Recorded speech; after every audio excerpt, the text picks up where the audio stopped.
প্রয়োজন ফুরিয়ে গেলে আপনার গুরুত্ব কমে যাবে।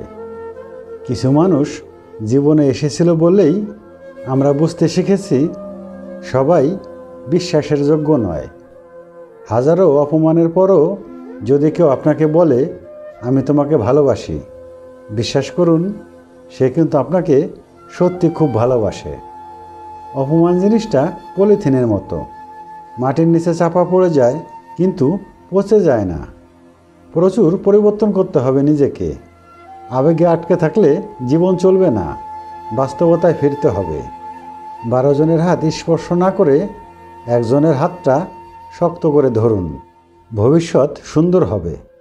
মানুষ একসাথে থাকার চুক্তিবদ্ধ হয়েও বিচ্ছেদ করে, অথচ কিছু পাখি সঙ্গী হারালে উপোস করে মরে। প্রয়োজন কমে গেলে কমে যায় ফোন, জিজ্ঞাসা করলে বলে সে নাকি ব্যস্ত ভীষণ। একজন প্রেমিকা ঠিক ততটাই সুন্দর যতটা তার প্রেমিকের দৃষ্টি সুন্দর। একটা ভালোবাসার সম্পর্ক শুধু শারীরিকভাবে বা মানসিকভাবে হয় না। আসলে ভালোবাসা তো সেটাই, যেখানে আত্মার এক অনন্ত গভীর সম্পর্ক থাকে। এই শহরে রূপের ব্যবসা হয়, মনের নয়। এই শহরে বিনামূল্যে কষ্ট পাওয়া যায়, ভালোবাসা নয়। আজকালকার ঠুনকো সম্পর্কের মাঝেও সম্পর্ক বাঁচিয়ে রেখেছে যারা, জনম জনম বাঁচুক ভালোবাসায় তারা। যে নারী স্বার্থের জন্য শরীর দেয় তার সফলতা স্থায়ী নয়। যে পুরুষ শরীর খোঁজে তাকে এক শরীরে খুশি করাও সম্ভব নয়। হাসতে দেখে ভাবছো আমায় আছি আমি বেশ, আসলে কষ্ট লুকিয়ে রাখা আমার পুরনো অভ্যেস। ভালো করে ভেবে নিয়ে দরজা খুলো। ভালোবাসার নামে অনেকেই মন ভাঙতে আসে। কর্মেই মানুষের পরিচয়, পোশাকে নয়। দামি পোশাক তো প্রাণহীন পুতুলকেও পরিয়ে দেওয়া হয়। যাকে পাগলের মতো ভালোবাসেন তার সাথে এই 3টি কাজ করলে সম্পর্ক মধুর হয়। নাম্বার 1, বিশ্বাস।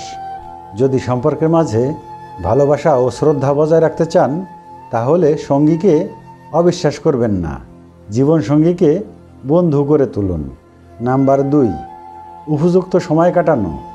নবাগত দম্পতিরা বিয়ের পর প্রথম পরস্পরের সঙ্গে সময় কাটানোর অজুহাত খুঁজতে থাকে, কিন্তু তারপরে ধীরে ধীরে সময় অতিবাহিত হওয়ার সঙ্গে সঙ্গে সংসারের ক্রমবর্ধমান চাপে স্বামী স্ত্রী পরস্পরের সঙ্গে সময় কাটাতে ভুলে যান, আর এ থেকেই শুরু হয় তাদের মধ্যে দূরত্ব। তাই সম্পর্ক মজবুত করতে অবশ্যই প্রত্যেক দিন অন্তত 30 মিনিটের জন্য হলেও পরস্পরের সঙ্গে ভালো সময় কাটানো প্রয়োজন, কারণ এই নিয়মটি সম্পর্ককে আরও মজবুত করবে। নাম্বার 3, ক্ষমাশীলতা। মানুষ মাত্রই ছোটোখাটো ভুল করে ফেলে এবং প্রতিটি সম্পর্কে ছোটোখাটো সমস্যা থাকেই।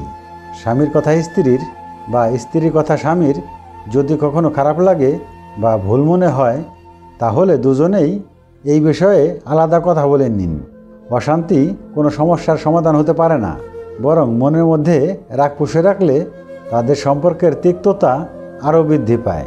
তাই পরস্পরের ছোটোখাটো ভুল ত্রুটিগুলিকে ক্ষমা করতে শিখুন এবং এই বিষয়টি সর্বদাই মাথায় রাখুন। ক্রোধ মানুষের সবথেকে বড় শত্রু। তাই ক্রোধকে শান্ত করুন এবং সম্পর্ককে মধুর করে তুলুন। সম্পূর্ণ ভিডিওটি দেখার জন্য আপনাকে অসংখ্য ধন্যবাদ।